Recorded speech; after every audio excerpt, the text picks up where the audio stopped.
G.R.. शिक्षण या आपल्या यूट्यूब चॅनलमध्ये आपणा सर्वांचं पुनश्च एकदा सहर्ष स्वागत।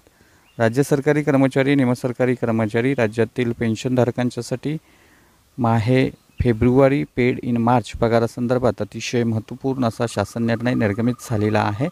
काय आहे हा शासन निर्णय आणि या शासन निर्णयाचा फायदा राज्यातील कोणत्या विभागातील सरकारी कर्मचारी पेन्शनधारकांना होणार आहे आणि तो कसा होणार आहे, कोणता लाभ मिळणार आहे, या संदर्भातील सविस्तर माहिती देणारा हा व्हिडिओ पाहण्यापूर्वी नेहमीप्रमाणे आपण सर्वांना एकच विनंती, व्हिडिओ शेवटपर्यंत पाहावा आणि आपण जर आमच्या चॅनलवर नवीन असाल तर चॅनलला जरूर सबस्क्राईब करा, समोरील बेल आयकॉनला सुद्धा क्लिक करा, जेणेकरून महत्त्वपूर्ण शासन निर्णय, कर्मचारी पेन्शनधारकांच्या हिताच्या महत्त्वपूर्ण अपडेट्स आपल्याला आपल्या यूट्यूब चॅनलवरती सर्वात अगोदर पाहावयास मिळतील।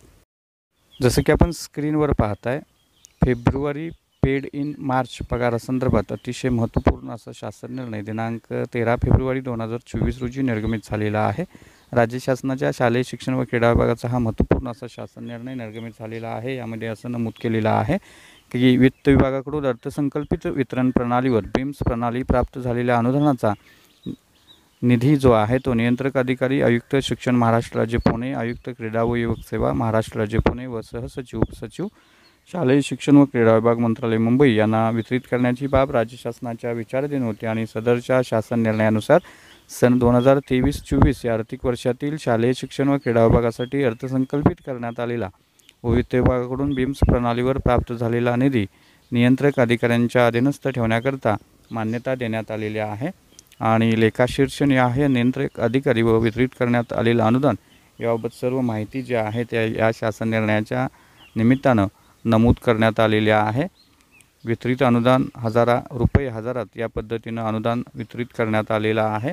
ज्या सरकारी कर्मचाऱ्यांचे 7व्या वेतनागाचे हप्ते प्रलंबित आहेत, पहिला, दुसरा, तिसरा हप्ता तो फेब्रुवारी पेड इन मार्च पगारामधून होणार आहेत आणि जे सेवानिवृत्त कर्मचारी आहेत त्यांचे 1 ते 4 हप्ते जे प्रलंबित आहेत त्या पद्धतीनं आणि जे मयत कर्मचारी आहेत त्यांचे 1 ते 5 हप्ते जे आहेत ते या फेब्रुवारी पेड इन मार्च पगारामधून होणार आहे। त्या संदर्भात अगोदरच आदेश झालेले आहेत। त्यामुळं शालेय शिक्षण विभागाशी जे कर्मचारी निगडित आहेत, संबंधित आहेत, त्यांच्यासाठी ही आनंदाची बातमी आहे असं आपल्याला म्हणता येईल। त्यांच्या फेब्रुवारी पेड इन मार्च पगाराचा मार्ग जो आहे रिकामा झालेला आहे। त्यांना पगार जो आहे तो वेळेवर मिळणार आहे आणि थकीत हप्ते जे आहेत ते सुद्धा मार्चमध्ये वेळेवरती मिळणार आहेत। तर ही होती अतिशय महत्त्वपूर्ण बातमी, आनंदाची बातमी। अशाच महत्त्वपूर्ण बातम्यांच्यासाठी, रोजच्या महत्त्वपूर्ण अपडेट्ससाठी चॅनेलला जरूर सबस्क्राईब करा, व्हिडिओ आवडल्यास लाईक करा, शेअर करा। धन्यवाद।